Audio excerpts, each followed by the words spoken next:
hey, it's Memorial Day here in the United States and time for Trade Show Guy Monday Morning Coffee for May 28th, 2018. Thanks for joining me. I'll have decaf with, I think it's soy cream, sweet vanilla cream. Well, if you caught last week's Monday Morning Coffee and watched the video, you saw a little road trip I took over to Central Oregon for a camp out with old radio buddies and other hangers-on.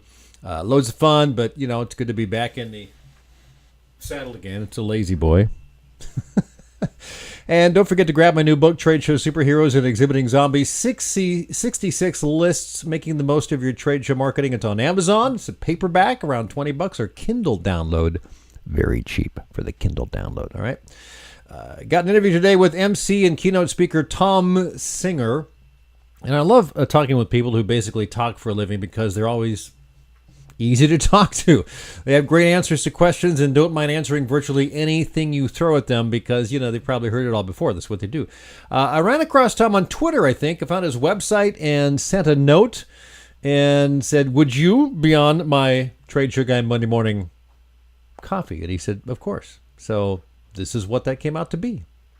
I'd like to welcome Thom Singer to Trade Show Guy Monday Morning Coffee. Good morning, Thom. It's a pleasure to have you on board. Appreciate your time. Good morning to you, Tim, and good morning to your audience. Indeed. Thom, I've never met before. We kind of spoke in the green room just for a minute here, but I ran across you, I think, on Twitter. Something about what you said or did intrigued me, and frankly, it's been a couple of weeks. I don't remember exactly what it was, but I thought, well, let's connect, and let's see what we can do here. And your site, your website, thomsinger.com. So tell me a little bit about yourself. What do you actually do?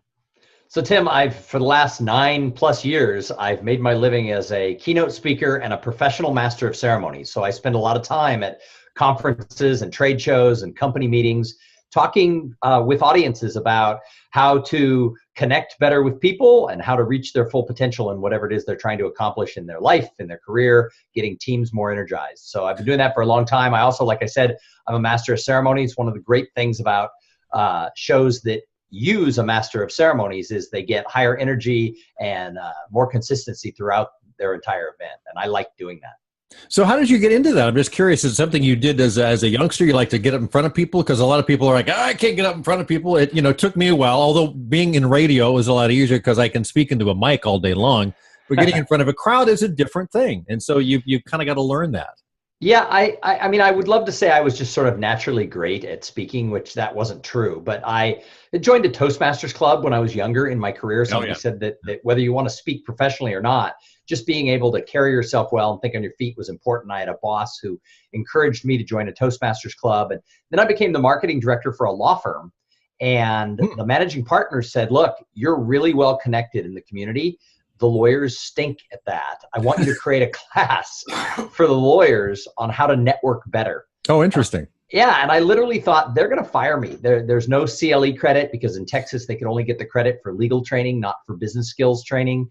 And it was going to be an hour and a half long. And at the end, one of the partners raised his hand, and I didn't know him. I'd only worked there about a month, and there was about 50 people in the room. I called on him, and he goes, I have a complaint about this whole training. And I thought, oh my God. Oh, no. Really, this is how we do it in a law firm. We just throw the speaker in front of the bus, in front of everybody. And he said, this was the best training I've ever been to outside of legal training. This shouldn't have been one class. This should be something you do quarterly. And He made me create ongoing classes on business skills for the lawyers. And they started sending me around the country to all the other offices, and we got the same feedback. So interesting. So I started to believe I was good at it. And then I was in the Washington, D.C. office, and one of the partners said, why do you work for us? Why don't you just go and do this? Yeah. And I was like, wow, that's a thing, I guess. So that's how it sort of happened. So you're basically work for yourself. Yep. Is that so? You manage whatever business you have, and you have people do admin stuff, or you do it yourself. So, but you probably solicit the business, or it comes by word of mouth and that sort of thing. And you say you've done this for about 9 years. Yeah, I've been doing. I got laid off from my job. I was the marketing director for a consulting firm, and I got laid off on April 1st, 2009. And the irony of being laid off on April 1st has never been lost on me, but I've been on my own ever since. Well, you bring up April 1st, my very first day in radio, we're talking the 1975 was April 1st. And I spent 25 years being a disc jockey. So there you go. April 1st. I always like the irony in that as well. So you said Texas. Are you based in Texas? I've lived in Austin, Texas for the last 27 years. I was born and raised I was born and raised in Southern California. My wife is a fifth generation Northern Californian. We thought we would stay in Texas for like 3 years, and 27 years later, we're still here. Still there. And so, but I'm guessing you work all over the country. Do you work internationally at all? So I don't call myself an international speaker. Sometimes I run into people who spoke once in Puerto Rico and they call themselves an international speaker. And I have to remind them that Puerto Rico is part of the United States. But yes. I have had the pleasure to speak in Bahamas, Bermuda, Canada, and in China. But most of my work is in the continental 48.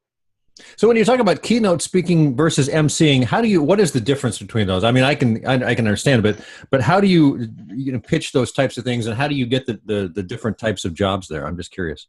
So my original topic was about how do you connect better in a world where everybody's on their phones. And when I started doing this 9 years ago, the smartphone had just been introduced, right. And everybody at all of these conferences were spending their time kind of staring into their phones like this during the breaks. And so my original keynote was called Connecting with People in a Gadget Crazy World. Oh, I love it. Yeah. Yeah. And it actually had an impact on the conference, because I would, halfway through the speech, I would talk about, let's use the next 3 days at this event as a human laboratory. When do you take your phones out? When do you keep them in your pocket or your purse? And meeting planners liked it.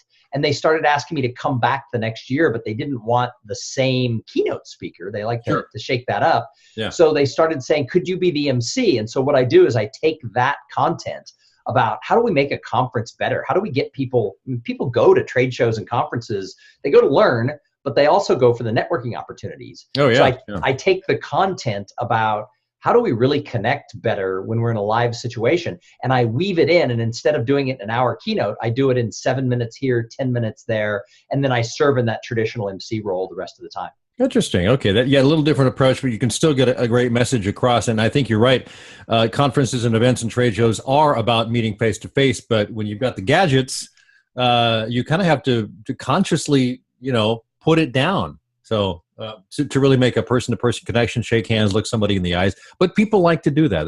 That's what I think why that event world is still very, very successful. So. Well, they were worried about the event world when all this streaming came on. Everybody thought, well, conferences, people just sit at their computers and watch the speakers. Right. But 2017 and 2018 are breaking records for the number of live events. So people are hungry to make those connections. And what I do at an event is make those connections actually happen. Yeah. And I mean, the show I've gone to for 15, 16 years is Natural Products Expo West, their biggest year ever. They're at 80,000 attendees and 3,500 exhibitors. So, and it keeps growing. They're bursting at the seams, and more people want to go each year. So let's touch on your podcast, Cool Things Entrepreneurs Do. Tell me a little bit about that. So about 4 years ago, I started interviewing entrepreneurs, solopreneurs, business people in all industries about how they found success. And I thought I was only going to do 50 episodes. Somebody told me if you interview 50 successful people, it's like getting a college degree. You'll learn something that you'll never be taken away. And I never stopped after the initial 50 interviews. And I've now done 360, 370 episodes. Most of those are interview. A few of them are just me. But I interview people about how did they become an entrepreneur, or how do they become successful in their job if they're just intrapreneurial, and then what advice they have for other people. And it's amazing because there's certain trends. However, certain people have approached things differently than other people. So, if you listen to enough shows, you start picking up some similarities, but also some real differences. So that's how I started doing it. And the show's become a really important part of my career. Not that I speak about entrepreneurship, but I have become, having interviewed over 300 people, right. I do have a lot to say on that topic. And so sometimes I am brought in to talk on entrepreneurship, but really, talking about connecting and reaching your potential in what I do in my keynotes, a lot of that is still based in the same things that these successful entrepreneurs are teaching us. So the podcast and my speaking career have kind of intermingled into each other. So when you started that, I'm curious, you said you got a specific goal, you wanted to interview 50. What did you think you would get out of that versus what actually came out of it? Well, originally I saw someone speak and they said, if you ever feel like you're in a rut, go interview 50 successful people. And they were just talking about interviewing them. It wasn't about creating a podcast or a blog. Just an informational interview. Right. If you go talk to 50 successful people, they said success leaves clues. There's no way you could come out of 50 interviews and not have picked up something that will get you out of that rut you're in. So that was sort of the initial plan. Not that I was in a rut, but that was sort of the initial plan, was just personal inspiration. But other people started listening to the show, and they started telling me how one specific episode or a series of them helped them break through their own walls. So it became a little bit of sort of a labor of love to do this, not just for myself, but for the audience. And I've really, like I said, it's become a very important part of who I am. I bet, and I hate to say that, I kind of don't like the word, but it's a branding thing. That's one of the reasons I do the weekly Trade Show Guy Monday Morning Coffee. I wanted to kind of put myself out there in a different way. Obviously, having done radio for almost 3 decades, it was easy to do, and I like talking, and so kind of building that into the trade show world is fun. I like doing it. I like getting in front of the camera and the microphone and doing it. So I admire that you do that. So let's name drop a few. Have you talked to anybody that we'd recognize off the top of our heads here? Oh boy, you didn't ask me that in advance. I know. The problem with doing 300 interviews is they all start to blur together. I've done a lot of professional speakers and authors and writers, people who live in my world. So people like Dory Clark, Brian Fanzo, and Neen James, and people who, they may not be famous to the outside world, but people who in the world of meetings, I mean, if you don't know who Dory Clark and Brian Fanzo and Neen James are, you should go look, because they're just 3 of hundreds of people I've interviewed who would make great speakers on the thing.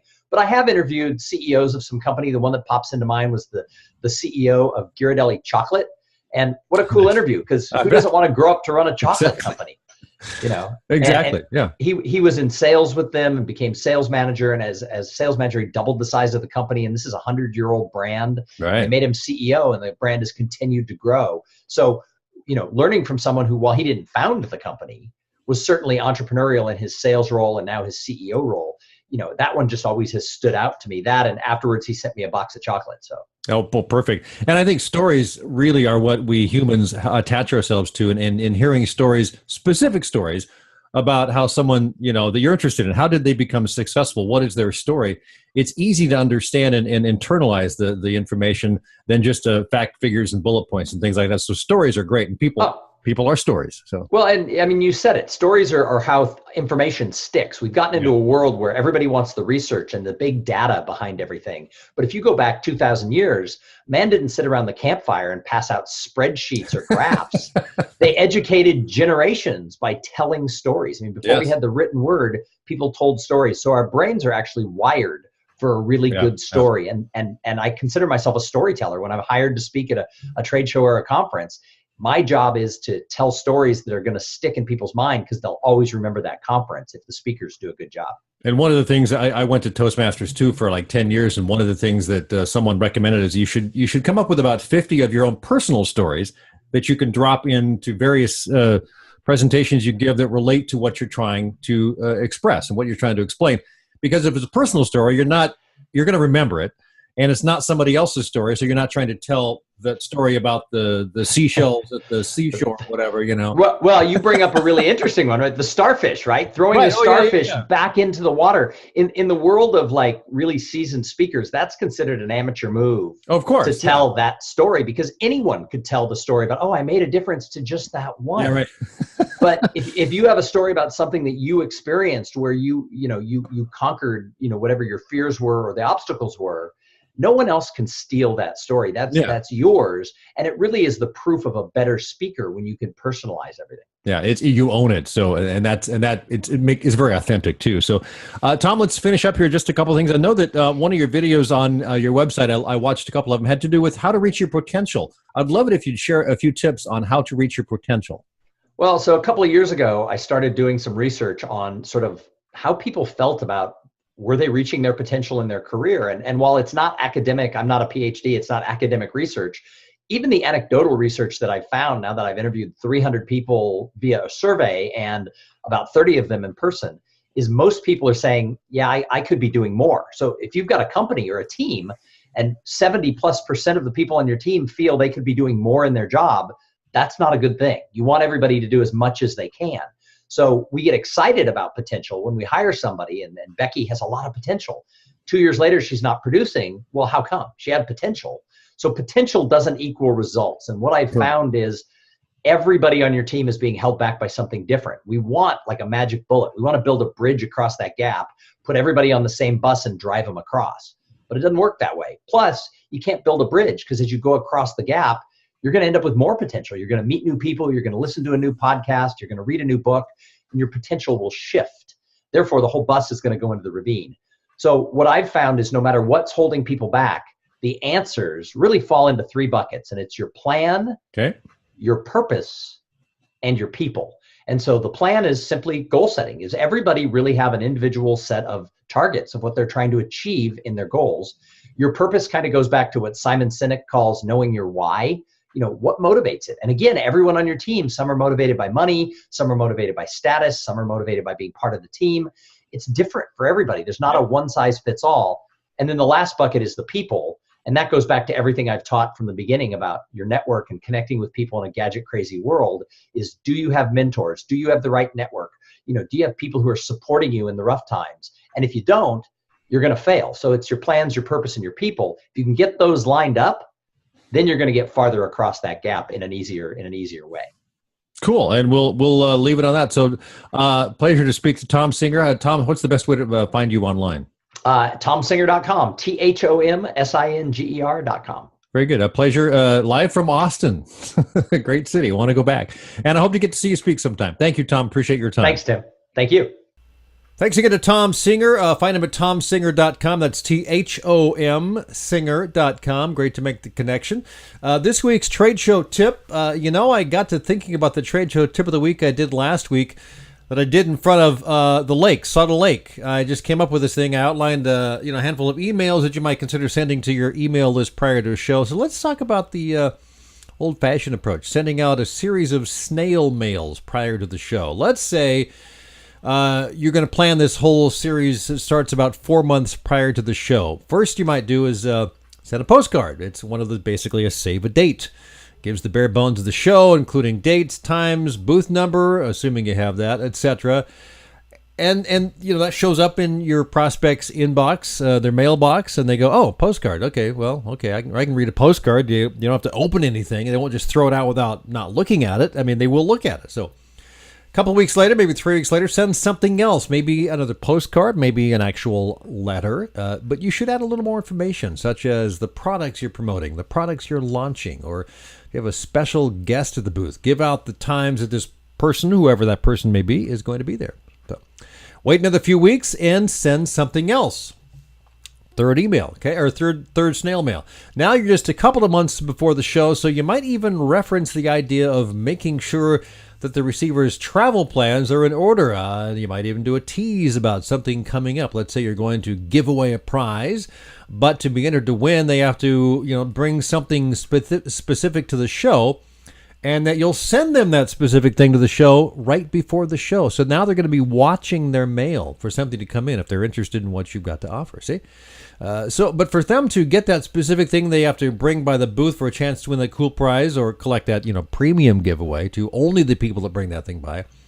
They have to confirm their attendance at the show by going online to a website that's shown on the card, give them the URL. That way you're not only steering them to the website to confirm their attendance, you're confirming their interest in that thing that you're giving away, maybe just to a few people, maybe only to 20 people, the first 20 people that show up if it's a really nice prize. This is a perfect place to ask them maybe 2 or 3 questions, quick survey, and maybe the option of scheduling an appointment if they're really interested in your product or service. So they can do that on the website. So, there's a lot you can do with mail and email. I meant to talk about email last week, but snail mail to get prospects to come to the show. So be creative, get them to come to your booth, have a reason for following up, tease something you're going to send them to, maybe get them to come back to the booth or by the booth with a chance to win something even better. Have all your ducks in a row to ask them the right questions to determine if they're really a hot prospect. So I think that's a great way to look at sending out snail mails to maybe your top 50 or top 100 prospects that you have a pretty good idea are going to be at the show, or they should be at the show, all right? So let's close it out with one good thing.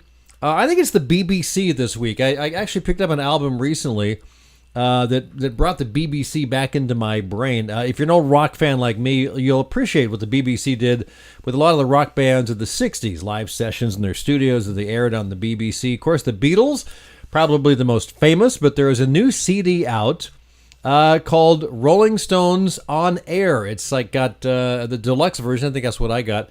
Has got I think 18 live and studio recordings. Deluxe edition has an additional 14 tracks. I know the one I got has a lot of tracks on it. And it's really cool because a lot of them are cover songs that they never put on an album.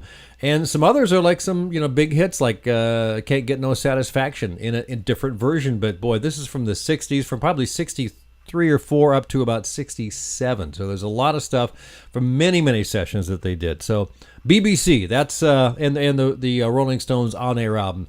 That's my one good thing. Have yourself a great week. Hope you had a good holiday weekend, and we'll catch you next time on Trade Show Guy Monday Morning Coffee.